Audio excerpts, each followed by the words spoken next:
Dr. طوني Nader, thank you for joining us today. Merry Christmas, first of all. The last time we've met was almost 6 years ago. And as far as I recall, since my birth and since I came to this world, I have only witnessed wars and violence.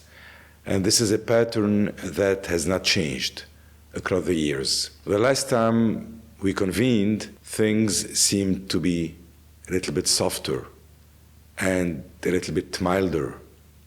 Today, the wars are tougher. There is more violence, there is more bloodshed, and it seems there is no solution. On the contrary, we fear the future and we fear tomorrow. When we follow you and when we listen to you and when we see your smile and the assurance that you have, we feel the opposite. We feel that there is a solution that is going to settle the problems of the universe. Do you really feel that? And are you really optimistic? Thank you for having me. It has been a pleasure to know you before and to have one event with you and see you again on the different occasions. And Merry Christmas to you and Happy New Year coming to everyone, to all those who would be with us listening and seeing. Yes, the reality is what we say different in different states of consciousness. And war is one mechanism by which problems are usually solved on the jungle level, in a sense, if you like, where there are mechanisms of territoriality, mechanisms of survival, mechanisms of fear from a loss of one's own property, one's own self, one's own culture, one's own beliefs. And this leads to people resorting to what they know and what they have assumed is the best way to deal with such situations. It is part of our human internal mechanisms of self-protection. And it's a situation where we fight or run away based on the assessment of what the situation offers us. And this mechanism has been well studied as the fight or flight response in the human underlying, if you would like to call it, animal part of our being, which is the lower part of the brain. And that is how things are usually resolved. Now, when you think about war, you realize that the decisions for war in a human being is not at the same level of decision of war in a jungle where there are threats and territoriality and all of that. The decisions for war come on a thinking level, on an intellectual level, on an assessment level. So ultimately, the higher levels of the brain get involved and they make a decision based on the ability to assess the situation and to be able to deal with it in a proper way. Now, if you assess the situation with very localized thinking or very narrow understanding, you become really fighting or reacting on a lower level of the ability to deal with things, which means there is anger, there is fear, there is resentment, there is sense of insecurity, and all of these are considered as danger by the nervous system. And I'm really now talking physiologically, neurophysiologically, so that we have a basis for our discussion and see this in terms of the human decision-making process. And so when the human decision-making process is based on the sense of danger, actually the brain activates lower parts of its neurophysiology, And those lower parts shut down other possibilities. And then you act like if you were in a jungle and you encounter a tiger. This is not the time to think of future plans, to think of humanity, to think of broader understanding, to think of poetry and music and love and humanity and human life. It's the time either to decide to fight the tiger or to run away. That's what we call the fight or flight response. Unfortunately, this actually happens even in societies on a global level, where people understand the situation from a very basic protective level, and they react based on what their nervous system tells them. Now, there are considerations of great importance, and they are what we call collective awareness, collective consciousness. So what we see in a human being, in an individual, we actually can see it in a group of individuals. So when the individuals are stressed and fearful or have a certain outlook on life, then they react in a certain way as a group also. And that is what we call the collective awareness, the collective consciousness. So when there is a collective consciousness of a group or a fellowship or a sect or a system that has a certain ability to see things, certain perspective, certain prejudices that lead them to personal fear and group fear for their own protection, they are going to react based on those levels of understanding and perception. I love what you're saying. You know, you always come back to some specific wordings. You mention fear, you mention protection, self-protection, and awareness. And this brings me, to the following question.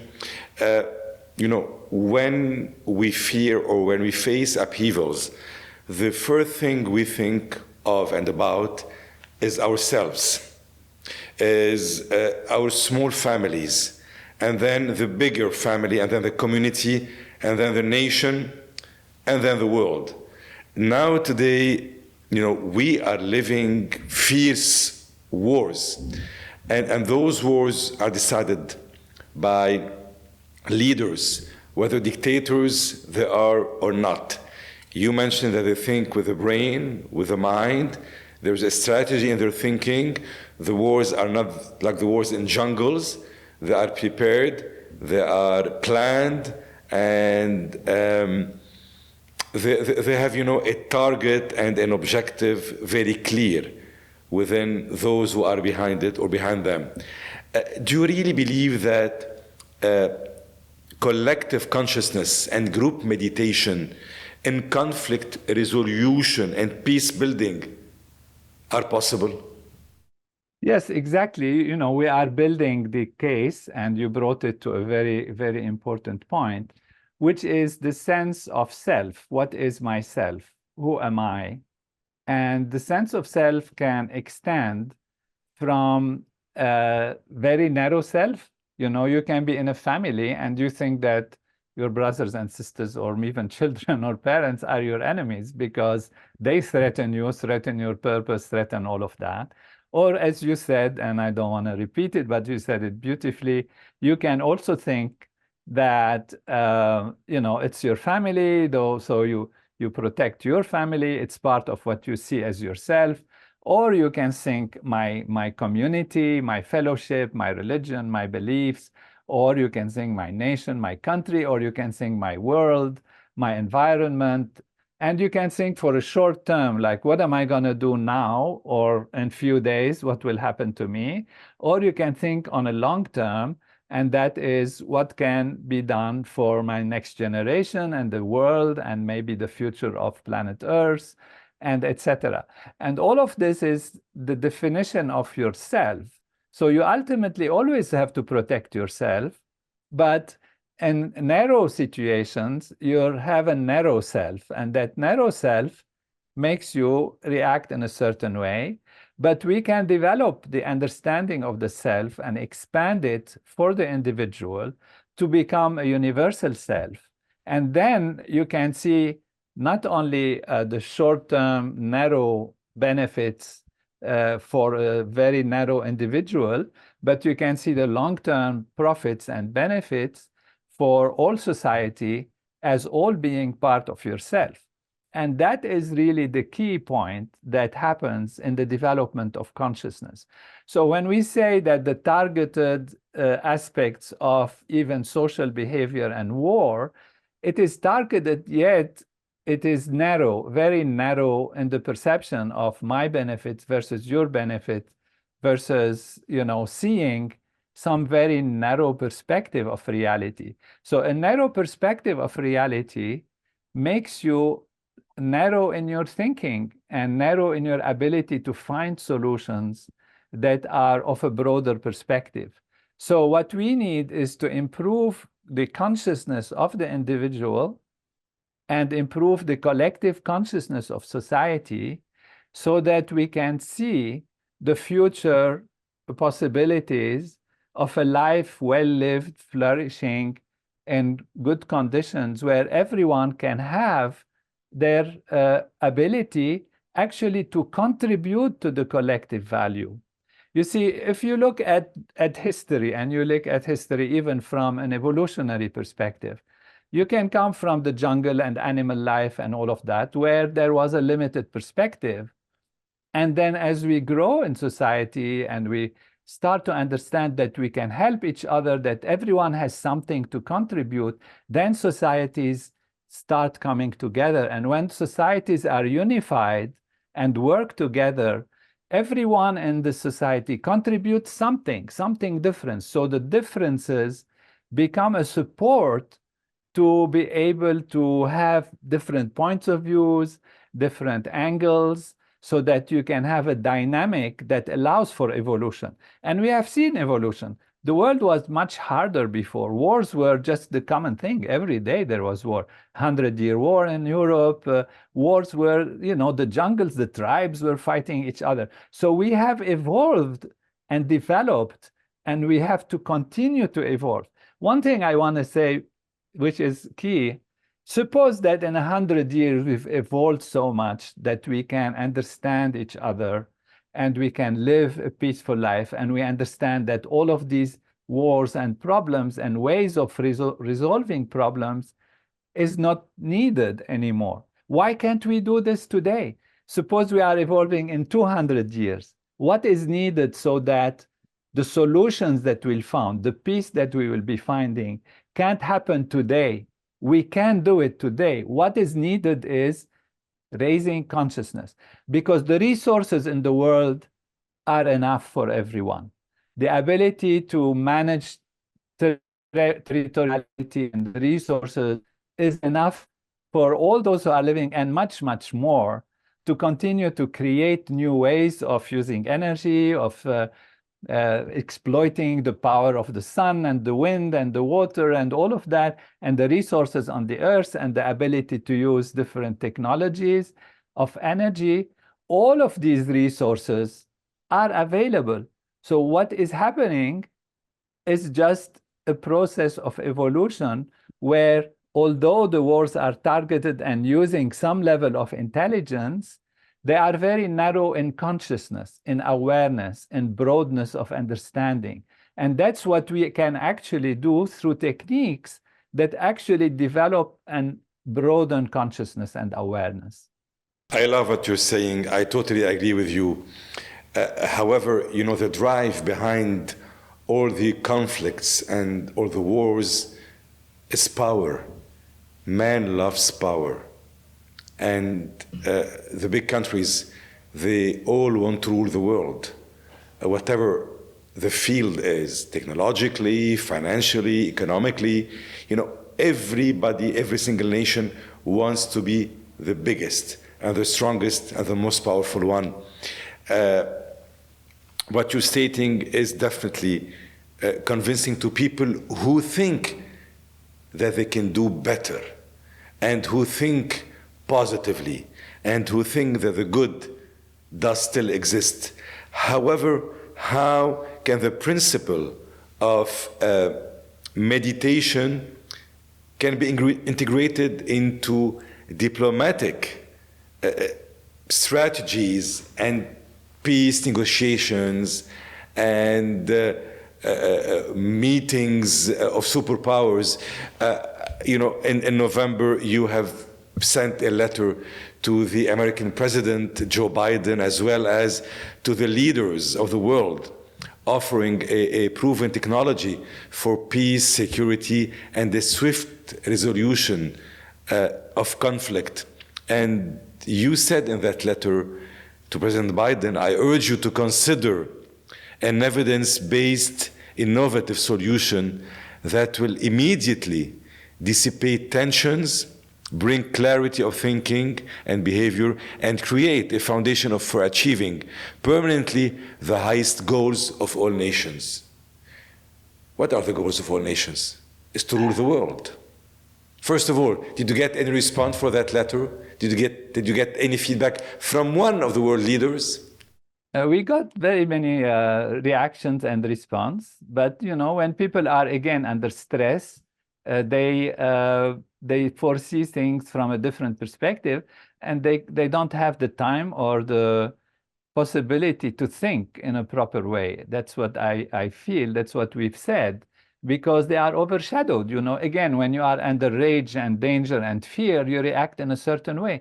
And when the collective consciousness is under stress or fear of perception of danger in the future, they are not able to see these possibilities, which are really simple and easy, and also because of the prejudice of believing that reality is made out of material aspects, and power is what ensures your protection and your ultimate ability to survive and allow your feelings and your beliefs and your way of life and your worldview to be the dominant one.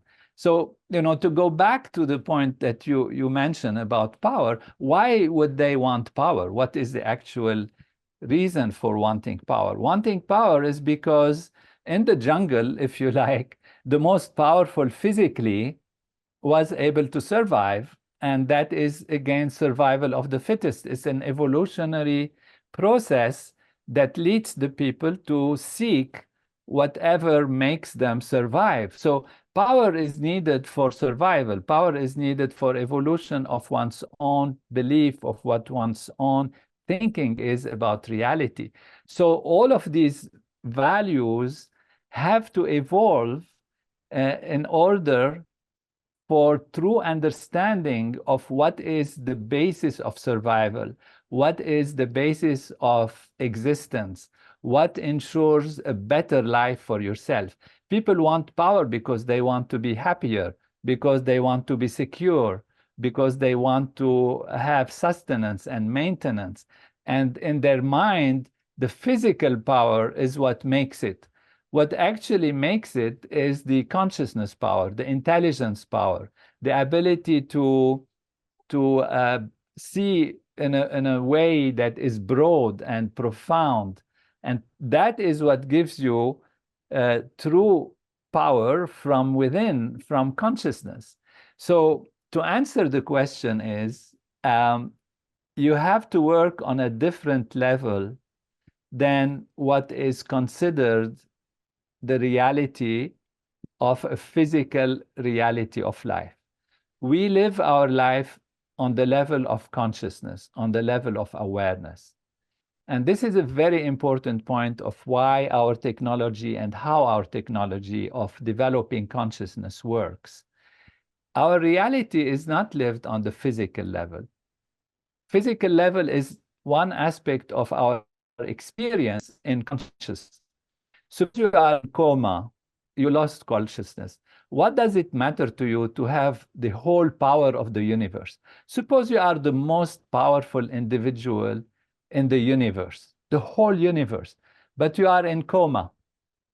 What does it help you? You are the most loved individual in the whole universe. Everybody's crying because you are in coma. What does it matter to you? If you don't have consciousness, nothing makes any sense. You don't understand anything. You don't experience anything. You don't live anything. So our life is lived on the level of consciousness. If consciousness is limited and drowsy and shadowed, then you see from a limited, drowsy, shadowed perspective, and you cannot experience neither love nor happiness nor wealth nor power in a proper way. You get depressed, you get, shadowed, you get angry. And we see this in the powerful, so-called powerful and wealthy people. You see them all the time. I'm not against wealth. Of course, wealth is very important, and health is very important, and love is very crucial and essential. But all of this happens on the platform of awareness. What is your awareness like? How much your awareness is allowing you to see? If you are powerful, but always afraid that somebody else might become more powerful than you, then your consciousness is limited. But if you are able to see as an individual and as a society, the power of the collective awareness of being together, to see the ability to use resources of different people, even different culture, different belief system, different ways of life, and combine them to create a dynamic of evolution that gives you strengths as well as gives them strengths, sharing that and seeing yourself as an expanded human reality or ultimate reality, then you can use the best resources, not only of planet Earth, but all the humans and their differences and their abilities to contribute. And this is what we achieve in a simple way, because we have to come to the solution, and we have to go revert back to the questions you asked even from the beginning. And that is, we have lived a life of war, then there was some time of peace, and now the war is coming back in a dramatic way. Why is that? Well, if you look at my perspective, I think it is truly due to the collective consciousness of the world. And we have created those groups that we are promising to create and to help in different ways. And we have calculated scientifically that when the number of people who practice transcendental meditation and its advanced techniques of the Siddhi program, where they go deeper within the self and transcend the surface differences, they go to the deep value of the true inner self, which is the self of everything and everyone. They reach a unified field, which even physics recognizes as the source of the entire physical universe. And from our perspective, it's a field of consciousness. And when you enliven that field within yourself, you go back to yourself, know thyself. You are knowing that you are everything and everyone ultimately. And that is spread in the collective consciousness. Then there is greater clarity. So we have created those groups, and that is what has contributed to the changes in the world consciousness. Then we were hit with the COVID situation, and the COVID disrupted our groups, which were not able to meet together because of security of health and all of that. And that is how I see it, that actually people went back to their old ways of solving problems, which is war and fighting. And now we want to say, no, we can do it from the level of consciousness and change the thinking on a global level. Dr. Nader, you have mentioned the COVID-19 pandemic. What role do you believe individual peace contributes to global resilience? Individual peace is a mechanism by which you create collective peace. If a forest is said to be green, then it means individual trees are green. Now, in order to have a peaceful society, a peaceful world, we have to have peaceful individuals in society and the world. And there is today a new science called collective neuroscience, which is really examined in scientific terms very, very accurately, that shows that when people are together and interact together, they actually have coherence between their brains, which means my brain starts working in a coherent way with your brain, actually electrically, electromechanically. You can see the waves in the brain. Our techniques already create a coherence in one's own brain, because the brain is made out of different, if you like, processors. And these processors are analyzing from different angles the situations that you encounter. Now, if the processors are working coherently, you have a much more analytic computing power, as if you have a computer which has many processors. It works faster and analyzes the situation in a much faster way. But if the processors are not coherent, they actually slow down the functioning. So what we have seen is people who practice transcendental meditation, their individual brain coherence between right and left, front and back becomes much higher. And therefore, the brain is working in a coherent, globally perspective way. Now, what is new and interesting, and that is really very scientific, is that when people work together, and if they are both coherent, their brains synchronize one with the other. So when the electrical waves in my brain go higher, the electrical brains of the other person go higher. And so what I'm saying here is that there is a collective awareness that is transmitted, that is used, and that's what we're going to use with a small percentage of people practicing these technologies together, create coherence in thinking that spreads to society, and then the whole collective consciousness is awakened. This might sound bizarre or unusual, but if you want true solutions and you have been doing the same old things and you don't get solutions, you better try to investigate something new. Otherwise, trying to solve the same problem with the same problems actually that created the problem, you're never gonna get anywhere. And that's why people feel stuck today, because they try the same solutions and all they do is create more hatred, more fear, more anxiety, just a temporary feeling of, I have won this particular war, but ultimately you've lost so many people, you've lost so much time, you've lost so much creativity and intelligence that you can have used during that time, and so much power and energy has been spread and used and misused. And now you find yourself with more anger and more problems, and for the problem keeps on recurring on itself in a vicious circle. In a few days, more than 10,000 people are flying from all over the world to join you in India for a peace assembly. Do you think that a large-scale assembly like the one happening in India can serve as a model for other countries to address societal issues and peace, harmony? I think not only as far as I believe, but as far as science shows, scientific research shows. It's not the first time we demonstrate this. Already in the 1970s, we have discovered when 1% of a population of a city or a town started to practice this program, we have seen that there is a reduction in conflict, a reduction in crime in the cities. And that was called the 1% effect. And it's called the Maharishi effect because Maharishi, who is the founder of this knowledge from the ancient techniques of yoga and meditation and the Vedic knowledge, so thousands and thousands of years old, it's a technology. Again, it's not a belief system. You don't convince people to change their beliefs or change their ways of life. It's a technology of broadening awareness, expanding consciousness.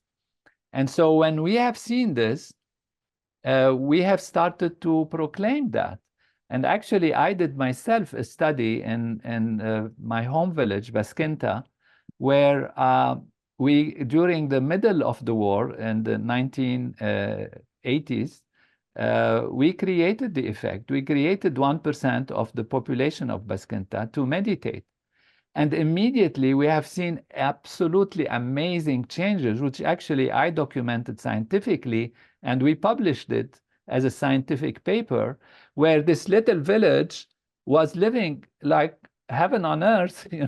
They had games, they had amazing things, they went to schools, and the weather was nice, the crops were nice, and the comparative other villages were continuing in battle and wars and problems. And so this is a very small study, but very, very charming and very dear to my heart, of course. But we have done since then 54 studies that have been scientifically documented, and 7 of them have been published in peer-reviewed journals that show that when a small group of people practice this program together, they create an effect which is beyond the localized effect. How is that? How is possible? We can take a simple example. The difference between regular light, the light that is now lighting us, and the laser light is not the frequency of the light. The light is the same light. What is different is that the individual lights, the individual photons, are acting in coherence. And when they act in coherence, they become a laser light, which has so much power. You can open a tunnel in a mountain with a powerful laser light. Now, or you can send a laser light to the moon because it's so powerful. Now, how to create a laser light? It's enough that a small percentage of the waves of light, the photons, become coherent together, which means working together, that they entrain, which means they take along all the other waves, and the whole light that is there becomes powerful and coherent. We use this as an analogy. It's a metaphor in a sense. But that is what happens when a small percentage of people in a society practice these techniques and go deep within themselves. Because reality is based on consciousness rather than physical material surface values, then consciousness is transformed, and there is a change in the coherence of thinking of the whole collectivity. Now, why 10,000, for example, for the world? Because we have found that if you practice the advanced techniques, it is enough to have the square root of 1%. So we started with 1%, but then more advanced techniques of meditation have been developed, coming again from the ancient yoga practices and ancient knowledge of mental development. And we have found that it's enough the square root of 1% to do the effect. The world population today is 8.1 billion. So 1% of that is 81 million. And the square root of that is 9,000. So 9,000 should be sufficient. But for safety factor, we are taking 10,000, and it's a nice round number. And so we expect a change in the collective awareness. And then what will happen is not like a miracle and some light appears in the sky and all of that. What will happen is people will start thinking differently, and automatically they will find solutions. So the solutions will come on the surface. People have to meet, have to discuss, and all of that. But they will meet and discuss on a platform of light rather than a platform of darkness. So when they see things, then you can act and behave in a proper way. But when you are in darkness, you are afraid of the other, you don't see them, you don't experience them, and therefore you act with them in a way that is different. I do meditate myself. I do not do it on a regular basis, but I do it, and it nurtures me with a lot of positive energy, and it makes me feel really well. I need to be more focused, I believe, and to give it some more time, so I would be eventually becoming one of your disciples, and I will be joining, your future conferences.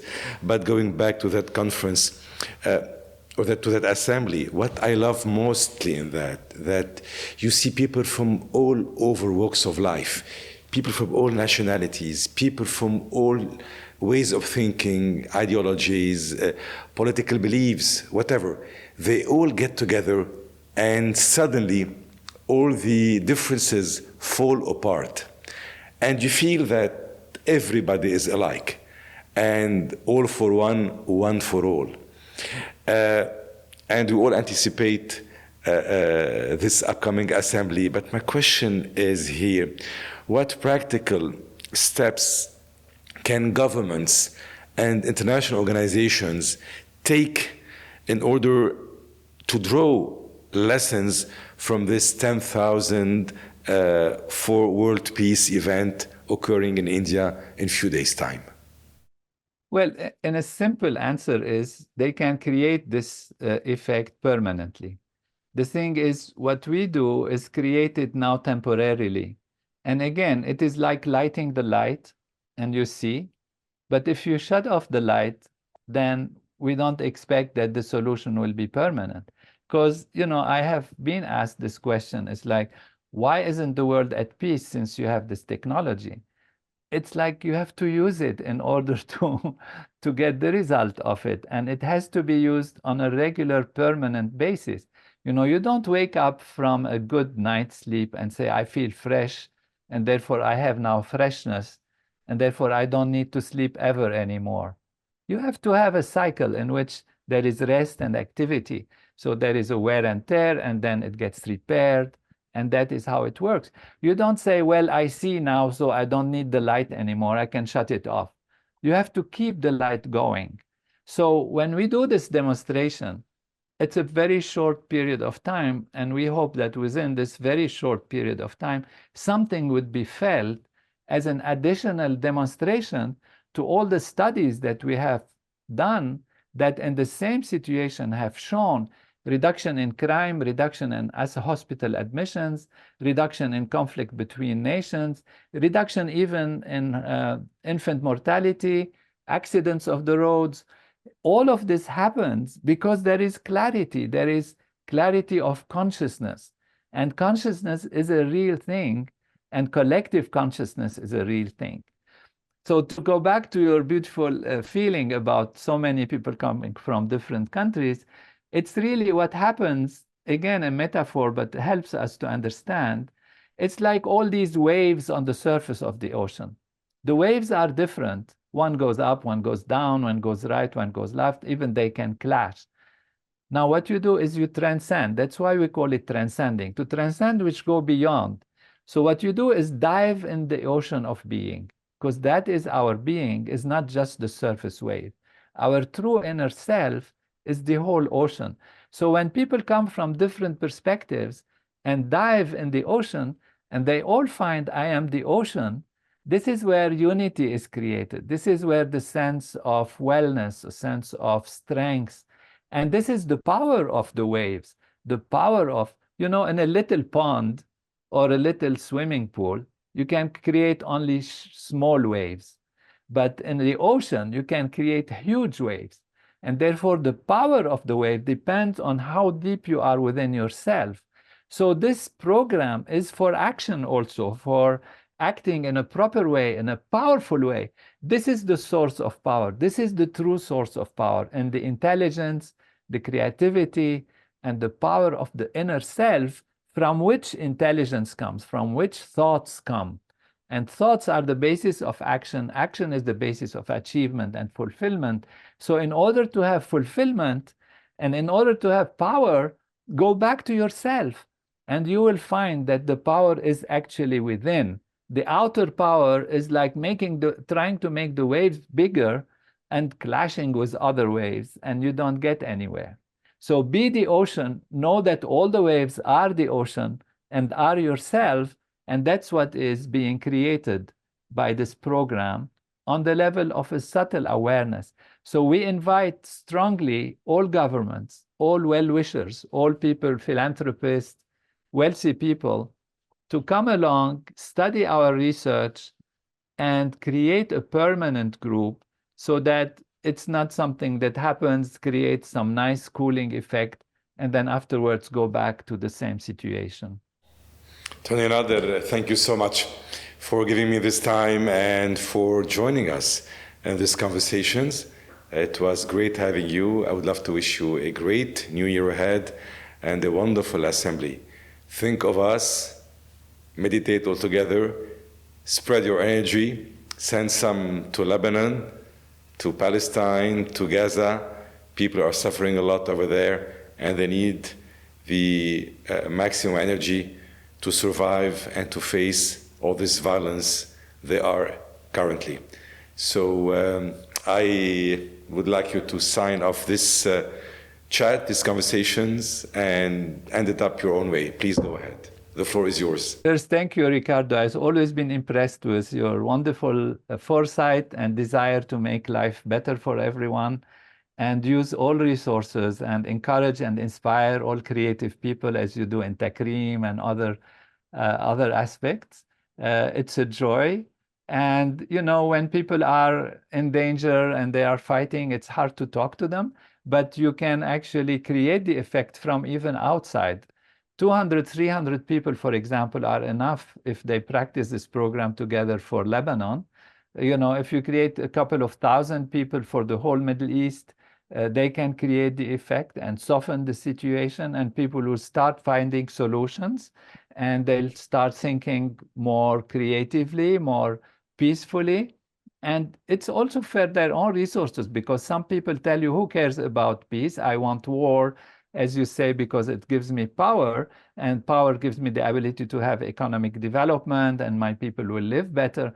But it actually, this program gives you more intelligence and the true power to use resources and work together in a coherent way to have peace and harmony and be able to enjoy without fear all the resources and all the power of nature that's available to all of us. So thank you for having me. It's always a joy to be with you. Great pleasure. Thank you. Happy New Year.